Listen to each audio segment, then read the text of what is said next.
नमस्ते. आज मी तवा पुलाव बनवते. ते पण कसं माहितीये का, आपल्याला कंटाळा आला असेल ना डाळ भाजी बनवायची, तर आपण असा एकच भात बनवायचा शॉर्टकट मध्ये आणि एकदम कमी सामानामध्ये. असं तुम्हाला मी आता तवा पुलाव भात बनवून दाखवते. त्यासाठी बघा, मी 1 वाटी तांदूळ घेतले, थोडंसं जिरं घेतलंय, म्हणजे अर्धा चमचा जिरं घेतलाय. हे हिरवे वाटाणे आहेत, कच्चे आहेत. हे आपल्याला एक बटाटा घेतलाय, कच्चा साल काढून पोळी करून घेतले.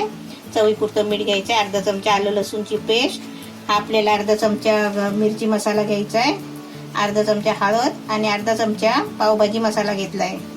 आता इथे मी एक टोमॅटो घेतलाय छोटासा, एक कांदा छोटासा कापून घेतलाय, एक लिंबू आपल्याला अर्धा घ्यायचा आहे ज्यूस, हे 2-3 हिरवी मिरची कापून घेतली चिरून उभी, आणि एक छोटा शिमला मिरची याचे बारीक तुकडे करून घेतले. आपल्याला तेल घ्यायचं आहे. आता मी पहिलं काय करते, हे तांदूळ आहे ना स्वच्छ धुवून आपल्याला भात शिजवून घ्यायचा आहे. आता समजा तुमच्याकडे जर भात शिजलेला असेल ना तर चांगलंच आहे, म्हणजे परत शिजवायची गरज नाही. आपला दुपारचा भात उरलेला असेल, रात्री करायचं असेल तर असा तुम्ही करू शकता.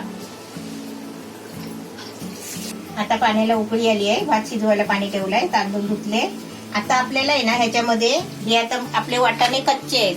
आता आपल्याला समजा भात आपला शिजलेला असेल ना, तयार भात आपला उरलेला भात शिजलेला असेल, तर आपण हे वाटाणे आहे ना आपले शिजवून काढायचे, आणि वाटाणे आणि बटाटे थोडा बॉईल करून घ्यायचे. आता माझं हे कच्चं बटाटा आहे आणि वाटाणे पण कच्चे आहे, तर मी आता काय करणार आहे, आता भात शिजायला ठेवणार आहे ना, त्याच्यामध्ये जे वाटाणे आणि बटाटा टाकणार आहे. आता हे कच्चं बटाटा आहे ते पण त्याच्यामध्ये टाकते. वाटाणे म्हणजे हिरवे मटर आहेत शेंगाचे. आता हे आपल्याला शिजवून घ्यायचं आहे भात. आता हे आपला भात शिजायला ठेवलाय ना, आणि आपल्याला आता अजून त्याच्यामध्ये आपल्याला पौष्टिकता वाढवायची असेल ना, तर काय करायचं माहितीये का, आपला थोडासा खडा मसाला टाकायचा, म्हणजे आपण बिर्याणीच्या भातामध्ये टाकतो ना त्याच्यामध्ये थोडासा खडा मसाला. आता समजा असे 2 लवंग टाकायचे, थोडासा दालचिनीचा तुकडा टाकायचा, थोडासा हे बघा छोटासा तेजपत्त्याचा पान टाकायचा. म्हणजे त्यांनी काय होतं माहितीये का, सुगंध येतो चांगला. अशी 4 काली मिरी टाकायची, म्हणजे झाला आपला खडा मसाला. मग हा भात आहे ना आपला चांगला बिर्याणी टाईप त्याचा सुगंध येणार. आता आपल्याला त्या भातामध्ये आहे ना थोडं मीठ टाकायचंय, कारण वाटाणे आणि बटाटा टाकलाय ना, ते आपलं कसं नंतर मसाला फ्राय केल्यावर सर्व भातासारखं टाकणार.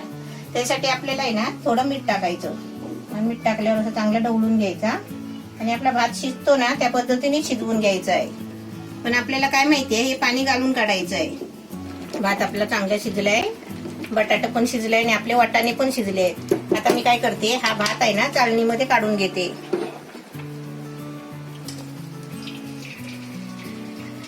आता आपल्या तिथे भात शिजलाय. आता मी तवा ठेवलाय, तव्यामध्ये तेल टाकते थोडासा, आपल्याला जसं लागेल ना तेवढा तेल टाकायचं. आता आपलं तेल तापलंय, त्याच्यामध्ये जिरा टाकते. आपला जिरा टाकला की त्याच्यामध्ये आपल्याला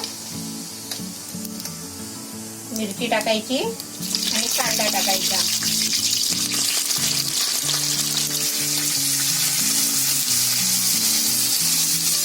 आता 1 मिनिट झालाय बघा, कांदा फ्राय झालाय चांगला. आता त्याच्यामध्ये शिमला मिरची आणि टोमॅटो टाकते. आता आपल्याला आहे ना आपले वाटाणे जर शिजलेले असते ना, तर आपण मसाल्याच्या नंतर आपण टाकलं असतं, हे फ्राय झाल्याच्या नंतर. हा फ्राय करून घ्यायचा, टोमॅटो चांगला पिघलला ना की त्याच्यानंतर आपल्याला मटर टाकले असते वाटाणे आपले. आता काय वाटाणे टाकायची गरज नाही, आपले डायरेक्ट शिजलेले आहे, हे भाताबरोबर टाकायचे एकदम. आता सर्व टाकून आहे ना 1 मिनिट ढवळला, आणि आता मी जरा झाकण ठेवते. म्हणजे कसं माहितीये, वाफेने लवकर शिजतो कांदा, आपला टोमॅटो, शिमला मिरची, आणि गॅस थोडा मीडियम करते. आता मी परत 1 मिनिटांनी झाकण खोलते. आता आपल्याला याच्यामध्ये आलं लसूणची पेस्ट टाकायची आहे.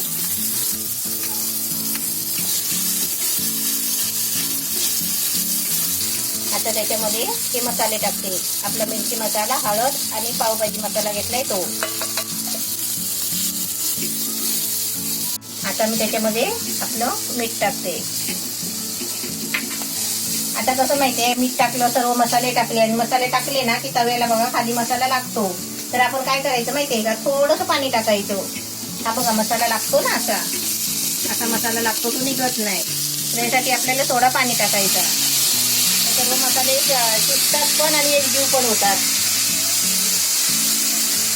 आता आपले सर्व मसाले सगळं टाकून झालेलं आहे साहित्य. आता त्याच्यामध्ये आपला भात टाकायचा. आता मी तव्यामध्ये करते, तुम्ही कढईमध्ये केला तरी पण चालेल. तवा पुलाव म्हटल्यावर तव्यातच करायला पाहिजे असं नाहीये, आपण कढईमध्ये पण करू शकता.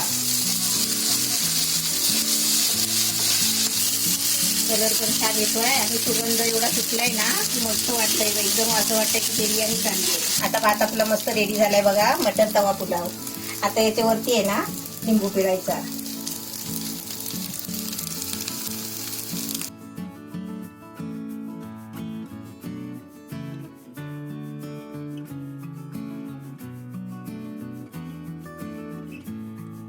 तवा पुलाव बघू शकता इकडे आपला एकदम रेडी आहे. आता मी तुम्हाला टेस्ट करून दाखवतो आणि एकदम मस्त आणि एकदम छान वाटतोय. तर तुम्ही आपल्या इकडे रेसिपी बघितलीच. आता मिरची तर उलट खायची, तर तेव्हा जाऊन तिखट झणझणीत लागेल आपल्याला पुलाव. एकदम सोपा पुलाव आहे. भात, वाटाणे, हिरवे वाटाणे आणि बटाटे आपले बॉईल केले, मग तेलामध्ये आपले कांदा, आपले ते भाजी फ्राय केली, मग त्याच्यात मसाले टाकले, मग ते त्याच्यात टाकलं, लास्टला लिंबू पिळलं. किती सोपी रेसिपी आहे ना? डाळ भाजीची गरजच नाही. हो, एकदम मस्त. सर्वांना समजा तुम्ही दुपारी भात बनवला असेल, रात्री करायचा कंटाळा आला, परत डाळ भात कमी पडत असेल, तर तुम्ही आहे ना असा भात बनवायचा. तुम्ही पण ही रेसिपी बनवा आणि टेस्टला तर टेस्ट विचारलं तर एकदम छान लागते आणि खुशबू पण येते सारखी बिर्याणीची, कारण तो खडा मसाला मी तांदळामध्ये टाकला ना भातामध्ये शिजायला. रेसिपीची चव एकदम छान आहे. रेसिपी तुम्हाला नक्कीच आवडली असेल, तुम्ही पण नक्कीच बनवा. कमेंटमध्ये सांगा की रेसिपी तुम्हाला कशी वाटली. बनवल्यानंतर परत कमेंट करा. तुझ्या तोंडाला पाणी सुटतंय. बनवल्यानंतर परत सांगा की तुम्हाला रेसिपी कशी झाली होती तुमच्या घरी. आणि 2 वाजता नक्कीच करा. व्हिडिओला लाईक करा आणि व्हिडिओला व्हॉट्सअपवर शेअर करा. आणि आता तर सारखं बन चालूच आहे आपलं. त्याच्यामध्येच आपल्या भाज्या आणायचे, आपले नेमके भाज्या आणतो आपण. ते कसं एकदाच आणलं म्हणून एकदाच करून नाही खायचं, अशा भाज्या ठेवायच्या साठवून. आणि असं एकच कधी कधी बनवायचं आणि खायचं, आणि बाहेर जास्त जायचं नाही.